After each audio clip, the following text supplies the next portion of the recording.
वंदे मातरम मित्रों, मैं अमित त्रिवेदी एक छोटी सी कहानी लेकर आया हूँ और कहानी का शीर्षक है 1 रुपया। तो चलिए सुनते हैं कहानी। 8 साल का एक बच्चा 1 रुपये का सिक्का मुट्ठी में लेकर एक दुकान पर जाकर कहा, क्या आपके दुकान में ईश्वर मिलेंगे? दुकानदार ने यह बात सुनकर सिक्का नीचे फेंक दिया और बच्चे को निकाल दिया। बच्चा पास ही दुकान में जाकर 1 रुपये का सिक्का लेकर चुपचाप खड़ा रहा। ऐ लड़के, 1 रुपये में तुम क्या चाहते हो? तो लड़के ने कहा, मुझे ईश्वर चाहिए। आपके दुकान में है? दूसरे दुकानदार ने भी भगा दिया। लेकिन उस अबोध बालक ने हार नहीं मानी। एक दुकान से दूसरी दुकान, दूसरी से तीसरी, ऐसा करते करते कुल 40 दुकानों के चक्कर काटने के बाद एक बूढ़े दुकानदार के पास पहुंचा। उस बूढ़े दुकानदार ने पूछा, तुम ईश्वर को क्यों खरीदना चाहते हो? क्या करोगे ईश्वर लेकर?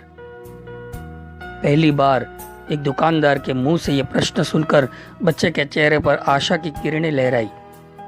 लगता है इसी दुकान पर ही ईश्वर मिलेंगे।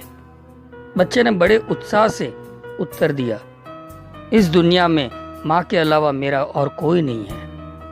मेरी माँ दिन भर काम करने के लिए, मेरे लिए खाना लाने के लिए मेरी माँ मेहनत करती है। मेरी माँ अब अस्पताल में है।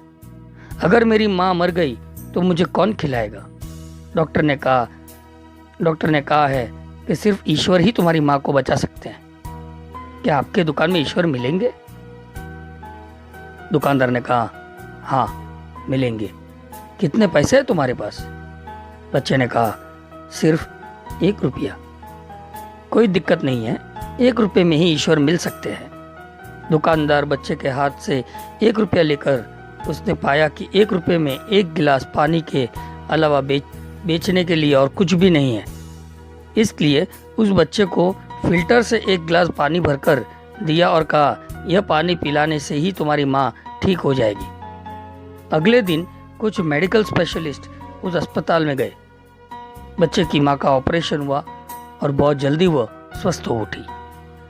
डिस्चार्ज के कागज पर अस्पताल का बिल देखकर उस महिला के होश उड़ गए। डॉक्टर ने उन्हें आश्वासन देकर कहा, टेंशन की कोई बात नहीं है, एक वृद्ध सज्जन ने आपके सारे बिल चुका दिए हैं, साथ में एक चिट्ठी भी दी है। महिला चिट्ठी खोलकर पढ़ने लगी।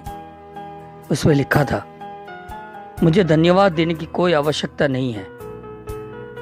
आपको तो स्वयं ईश्वर नहीं बचाया है, मैं तो सिर्फ एक जरिया हूं। यदि आप धन्यवाद देना ही चाहते हैं तो अपने अबोध बच्चे को दीजिए, जो सिर्फ 1 रुपया लेकर ना समझो की तरह ईश्वर को ढूंढने निकला। उसके मन में यह दृढ़ विश्वास था कि एकमात्र ईश्वर ही आपको बचा सकते हैं। विश्वास इसी को ही कहते हैं। ईश्वर को ढूंढने के लिए करोड़ों रुपए दान करने की जरूरत नहीं होती। यदि मन में अटूट विश्वास हो तो 1 रुपये से भी मिल सकते हैं। आइए इस महामारी के बीच हम सभी मन से ईश्वर को ढूंढें, उनसे प्रार्थना करें, उनसे माफी मांगे। ईश्वर हर जगह है, बस मन में विश्वास होना बहुत जरूरी है। तो दोनों हाथ जोड़कर ईश्वर से प्रार्थना करते हैं और इस महामारी से बाहर निकलने का आशीर्वाद लेते हैं। धन्यवाद।